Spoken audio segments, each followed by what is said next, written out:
Hi guys, എന്തുണ്ട് വിശേഷം? എല്ലാവർക്കും സുഖമല്ലേ? നമ്മളിതാ ബാഗൊക്കെ പാക്ക് ചെയ്ത് അടുത്ത ട്രിപ്പിന് പോവാണ്. എൻ്റെ ലോങ് വീഡിയോ കണ്ടവർക്കറിയാം ഞാനൊരു ട്രിപ്പിന് പോകുമെന്ന് പറഞ്ഞായിരുന്നു. നമ്മളിതാ മൂന്നാർക്ക് പോവാണ്. നിങ്ങൾ വിചാരിക്കും ഈ കൊച്ചെന്താ ഈ രാത്രി പോണേന്ന്? രാത്രിയില്ല ഗൈസ്, വെളുപ്പിനാണ്. ഒരു 4:30-5 മണിക്ക് ആയപ്പോഴാണ് നമ്മൾ ഇറങ്ങിയത്. നമ്മളിതാ മാതാവിനോടൊക്കെ പ്രാർത്ഥിച്ചിട്ട് ഇറങ്ങാൻ പോവാണ്. നമ്മളിതാ കുടുംബശ്രീ എന്നാണ് പോകുന്നത്. ഞാൻ എല്ലാ വർഷവും പോകാറുള്ളതാണ്. അമ്മയുടെ കുടുംബശ്രീ എന്നാണ് പോകുന്നത്. പക്ഷെ അമ്മ വരുന്നില്ല, അമ്മയ്ക്ക് പകരം അമ്മാമ്മയാണ് വരുന്നത്. ടു ബി ഹോണസ്റ്റ്, എനിക്ക് ഈ ട്രിപ്പ് പോകാനായിട്ടുള്ള ഒരു പ്ലാൻ ഒന്നും ഉണ്ടായിരുന്നില്ല. പിന്നെ ലാസ്റ്റ് മിനിറ്റിൽ അമ്മയ്ക്ക് വേറെ പരിപാടിയൊക്കെ ഉള്ളതുകൊണ്ടാണ് ഞാൻ പോകേണ്ടി വന്നത്. ഈ വെളുപ്പിന് എനിക്ക് പോണതാണെങ്കിൽ എനിക്ക് ഒട്ടും ഇഷ്ടമല്ല.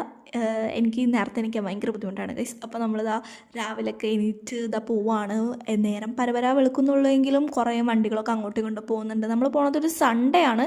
അത്യാവശ്യം നല്ല ബ്ലോക്കും കാര്യങ്ങളൊക്കെ നമുക്ക് കിട്ടിയായിരുന്നു. ആൻഡ് എൻ്റെ ഈ വർഷത്തെ മൂന്നാമത്തെ മൂന്നാർ ട്രിപ്പാണ് ഗൈസ്. അതുകൊണ്ട് എനിക്ക് അത്ര എക്സൈറ്റ്മെൻ്റ് ഒന്നും ഉണ്ടായിരുന്നില്ല. നേര്യമംഗലം റൂട്ടിലുള്ള വെള്ളച്ചാട്ടത്തിൻ്റെ അവിടെ ഒരു സ്റ്റോപ്പ് ഉണ്ടായിരുന്നു. ഞാൻ ഇറങ്ങിയില്ല. കണ്ടും എടുത്തുകൊണ്ടും വെള്ളം അധികം ഇല്ലാത്തതുകൊണ്ടും ഞാൻ ഇറങ്ങിയില്ല. പിന്നെ എനിക്ക് ഈ ബസ്സിലൊക്കെ ഇരുന്ന് ഉറങ്ങുന്നവരോട് കുശുമ്പാണ് ഗൈസ്. എനിക്ക് ഉറങ്ങാനേ പറ്റില്ല ബസ്സിലിരുന്നൊന്നും. പിന്നെ ഇതാ ഇവിടെ ആനിത്താത്ത റെഡി ആയിട്ടുണ്ട്. അപ്പോൾ അടുത്ത വീഡിയോസൊക്കെ ആയിട്ട് നാളെ കാണാം.